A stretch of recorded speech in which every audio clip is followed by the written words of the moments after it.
اعوذ باللہ من الشیطان الرجیم، بسم اللہ الرحمن الرحیم۔ رب اشرح لی صدری ویسر لی امری واحلل عقدۃ من لسانی یفقهوا قولی۔ اللہم لا سہل الا ما جعلتہ سہلا وانت تجعل الحزن اذا شئت سہلا۔ پانچویں سپارے کا آغاز ہوتا ہے اور سورہ نساء جو چوتھے سپارے میں شروع ہوئی تھی پانچویں سپارے میں بھی جاری رہتی ہے۔ چوتھے سپارے کے اختتام پہ اللہ سبحانہ و تعالیٰ نے محرم رشتوں کے حوالے سے تفصیل سے بیان فرمایا تھا، یعنی وہ رشتے جن سے کسی صورت نکاح جائز نہیں۔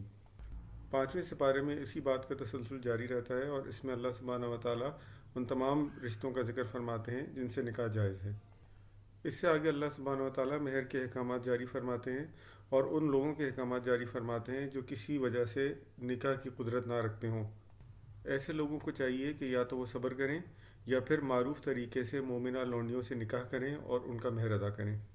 پھر اللہ سبحانہ و تعالیٰ مومنوں سے فرماتے ہیں کہ ایک دوسرے کے مال زیادتی سے مت کھاؤ اور آپس کے لین دین کو رضامندی سے طے کرو اور اپنے آپ کو جہنم کی آگ سے بچاؤ اور جانتے بوجھتے اپنے آپ کو قتل نہ کرو۔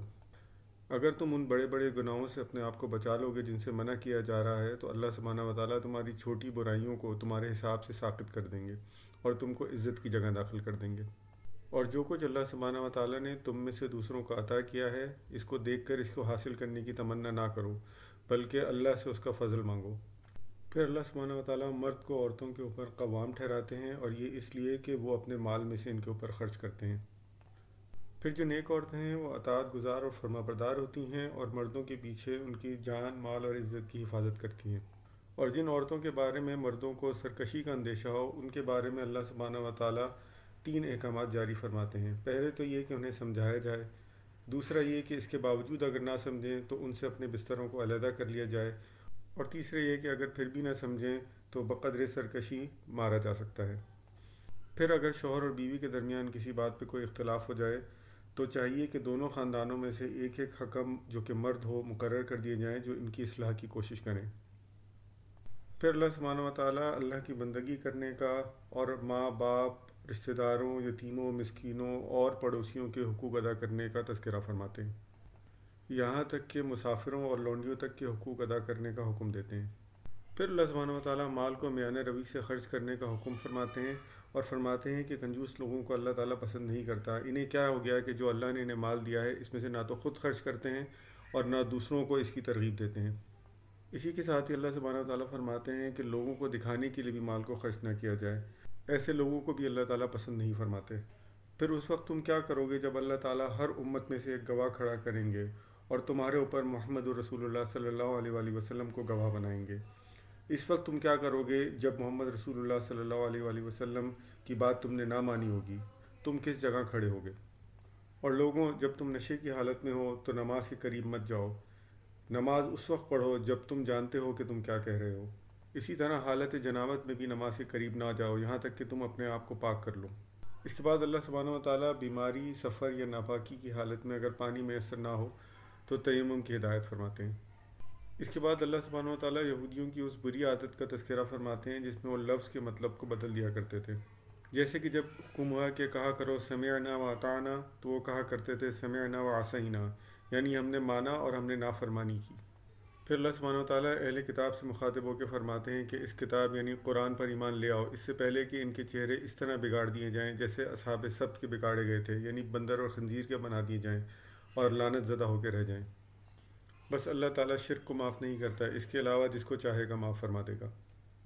جن لوگوں کو کتاب کا علم دیا گیا ہے ان میں سے کچھ لوگ یہ کہتے ہیں کہ کافر اور طاغوت کے ماننے والے مسلمانوں سے زیادہ بہتر ہیں اور صحیح راستے پر ہیں۔ ایسے ہی لوگ ہیں جن کے اوپر اللہ سبحانہ و تعالیٰ کی لعنت ہے اور ان کا کوئی مددگار نہیں۔ پھر جو اللہ کے احکامات اور اللہ کی نازل کی ہوئی کتاب کو مان لے گا اسے اللہ سبحانہ و تعالیٰ اپنے باغوں میں داخل فرمائیں گے، اور جو اس حکم کو نہیں مانے گا اسے جہنم میں داخل فرمائیں گے۔ پھر اللہ سبحانہ و تعالیٰ مسلمانوں کو عدل انصاف اور امانت داری کا حکم فرماتے ہیں۔ اے مسلمانوں، اطاعت کرو اللہ اور اس کے رسول کی اور وہ جو تم میں سے صاحب امر ہوں یعنی نیک امیر، اور پھر اگر کسی بات پہ تنازع ہو جائے تو اس کو اللہ اور اس کے رسول کی طرف پھیر دو۔ یہ اشارہ ہے ان منافقین کی طرف جو یہ تو کہتے تھے کہ ہم اللہ کی نازل کی ہوئی اس کتاب اور پچھلی کتابوں پہ ایمان لاتے ہیں، مگر جب ان کے درمیان کوئی فیصلے کا وقت آتا تو اس وقت یہ چاہتے کہ قرآن اور سنت کے حساب سے فیصلہ نہ کیا جائے۔ نہیں، بلکہ کبھی مومن نہیں ہو سکتے جب تک کہ اپنے باہمی اختلاف میں محمد صلی اللہ علیہ وآلہ وسلم کو اپنا حکم نہ مان لیں۔ اے مسلمانوں، اپنے دشمن سے مقابلے کے لیے ہر وقت تیار رہو۔ پھر جیسا موقع ہو تو الگ الگ دستوں کی صورت میں نکلو یا اکٹھے ہو کر نکلو، مگر تم میں سے کوئی شخص ایسا بھی ہے جو لڑائی سے جی چراتا ہے، اور جب کوئی مصیبت آتی ہے تو کہتا ہے کہ اللہ نے مجھ پر فضل کیا، میں ان لوگوں کے ساتھ نہیں گیا، اور اگر تم پر فضل ہوتا ہے تو کہتا ہے کاش میں بھی ان کے ساتھ جاتا۔ ایسے لوگوں کو معلوم ہونا چاہیے کہ ان لوگوں کو اللہ کی راہ میں لڑنا چاہیے جو آخرت کے بدلے دنیا کی زندگی کو فروخت کر دیں۔ پھر جو اللہ کی راہ میں مارا جائے گا یا لڑے گا یا غالب رہے گا، اسے ہم ضرور اجر عظیم عطا کریں گے۔ اور یہ تمہیں کیا ہو گیا کہ تم اللہ کی راہ میں ان کمزوروں کے لیے نہیں لڑتے جن میں عورتیں، بچے اور بزرگ ہیں، جو دعائیں کرتے ہیں کہ اے اللہ ہمیں اس بستی سے نکال، یہاں کے رہنے والے باشندے ہم پر ظالم ہیں، ہمارے لیے اپنی طرف سے کوئی مددگار پیدا کر دے۔ جن لوگوں کو اللہ نے ایمان عطا کیا ہے وہ تو اللہ کے راستے میں لڑتے ہیں، اور جن لوگوں نے کفر کیا وہ شیطان کے راستے میں لڑتے ہیں، تو تم ان شیطان کے راستے میں لڑنے والوں سے لڑو، اور بے شک شیطان کی چالیں بہت کمزور ہیں۔ پھر اللہ سبحانہ وتعالیٰ ان لوگوں کا ذکر فرماتے ہیں کہ جن پر جب لڑنا فرض کیا تو وہ اس بارے میں پریشان ہو گئے اور لوگوں سے ایسے ڈرنے لگے جیسے اللہ سے ڈرنے کا حق ہے، اور مزید مہلت مانگنے لگے۔ اللہ سبحانہ وتعالیٰ فرماتے ہیں کہ دنیا کی زندگی تو بہت تھوڑی سی ہے، اور رہی موت تو جہاں بھی تم رہو گے وہ تمہیں آ کر رہے گی۔ یہ وہ لوگ ہیں اگر انہیں کوئی فائدہ پہنچتا ہے تو کہتے ہیں اللہ کی طرف سے ہے، اور اگر کوئی نقصان پہنچتا ہے تو کہتے ہیں اے محمد صلی اللہ علیہ وآلہ وسلم، یہ آپ کی وجہ سے ہوا ہے۔ آخر یہ بات کیوں نہیں سمجھتے کہ ہر کام اللہ کی طرف سے ہی ہوتا ہے؟ اے محمد صلی اللہ علیہ وآلہ وسلم، یہ منہ پر تو تمہاری اطاعت اور فرما برداری کرتے ہیں، مگر جب تمہارے پاس سے جاتے ہیں تو ان میں سے ایک گروہ تمہارے خلاف مشورے کرتا ہے، تو تم ان کی پرواہ مت کرو، بس اللہ پہ ہی بھروسہ رکھو، اور اللہ ہی تمہارے لیے کافی ہے۔ ان لوگوں کی حالت یہ ہے کہ جب بھی کوئی اچھی یا بری خبر سنتے ہیں تو اس کو سب لوگوں میں پھیلا دیتے ہیں، حالانکہ ان کو چاہیے کہ یہ خبر پہلے ان لوگوں تک پہنچائیں جو علم رکھتے ہیں، تاکہ صحیح نتیجہ اخذ کر سکیں۔ بس اے محمد صلی اللہ علیہ وآلہ وسلم، تم اللہ کی راہ میں لڑو، اور تم اپنی ذات کے سوا کسی اور کے مکلف نہیں، اور اہل ایمان کو بھی لڑائی پر اکساؤ، کیا پتہ اللہ سبحانہ وتعالیٰ اس کے ذریعے کافروں کا زور توڑ دے، اور اللہ کا زور سب سے زبردست ہے، اور اس کی سزا سب سے سخت ہے۔ پھر اللہ سبحانہ وتعالیٰ منافقین کے بارے میں تفصیل سے حکم جاری فرماتے ہیں کہ کن کو بخش دیا جائے اور کن کو پکڑ کے مار دیا جائے، اور ان میں سے کسی کو بھی اپنا دوست نہ بنایا جائے۔ پھر اللہ سبحانہ وتعالیٰ کسی مسلمان کے قتل ناحق اور قتل خطا کے اوپر احکامات جاری فرماتے ہیں۔ پھر جو شخص کسی مسلمان کو جان بوجھ کے قتل کرے گا، اس کی سزا جہنم ہے جس میں وہ ہمیشہ رہے گا، اللہ کا اس پر غضب اور لعنت ہے، اور اس کے لیے سخت ترین عذاب تیار ہے۔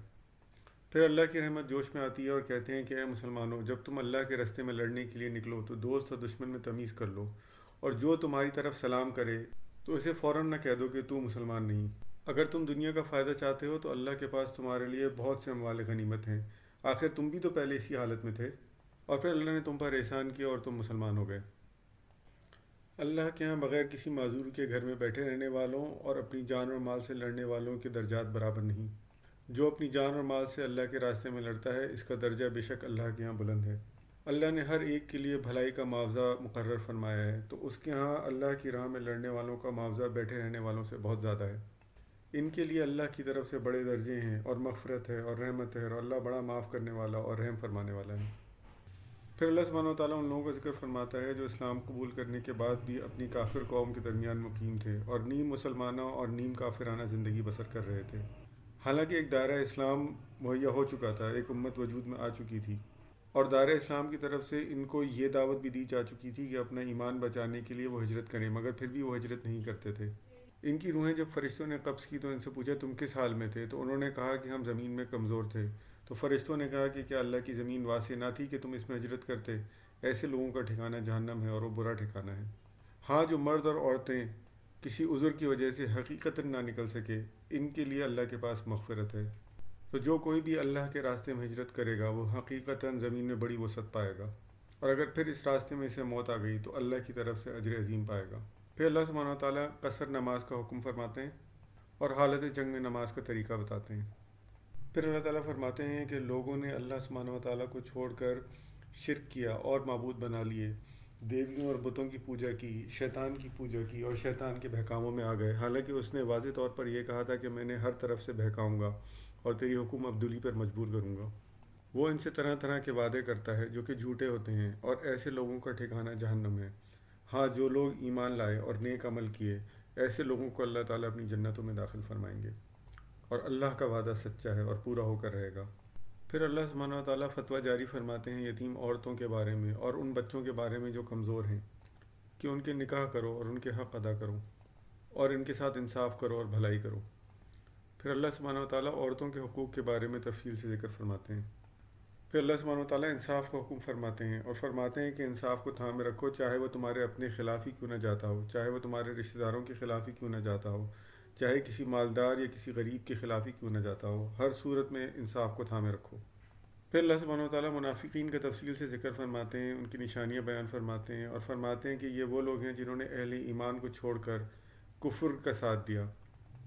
کیا ہی ان کافروں سے اس لیے ملتے ہیں کہ ان کو عزت کی تلاش ہے؟ تو جان رکھو عزت ساری کی ساری اللہ ہی کے پاس ہے۔ اے مسلمانوں، کسی ایسی جگہ نہ بیٹھو جہاں پر اللہ کی آیات کا مذاق اڑایا جا رہا ہو اور کفر بکا جا رہا ہو۔ وہاں نہ بیٹھو یہاں تک کہ لوگ دوسری باتوں میں لگ جائیں، اور اگر تم نہ اٹھے تو جان رکھو تم بھی انہی میں سے ہوگے۔ یہ منافق تمہارے بارے میں انتظار کر رہے ہیں کہ اونٹ کس کروٹ بیٹھتا ہے۔ اگر مسلمانوں کو کامیابی حاصل ہوتی ہے تو کہتے ہیں کہ ہم تمہارے ساتھ تھے، اور اگر کافروں کو کامیابی حاصل ہوتی ہے تو ہم کہتے ہیں کہ ہم مسلمانوں کے ساتھ مل کر تم سے لڑنے نہیں آئے اور ہم نے تمہیں مسلمانوں سے بچا لیا۔ جب یہ نماز کے لیے اٹھتے ہیں تو کسمساتے ہوئے اٹھتے ہیں اور ایمان اور کفر کے درمیان ڈاماڈول رہتے ہیں۔ اے مسلمانوں، مومنوں کو چھوڑ کر کافروں کو اپنا دوست مت بناؤ۔ یقین جانو منافقین دوزخ کے نچلے درجے میں ہوں گے اور ان کا کوئی مددگار نہ ہوگا۔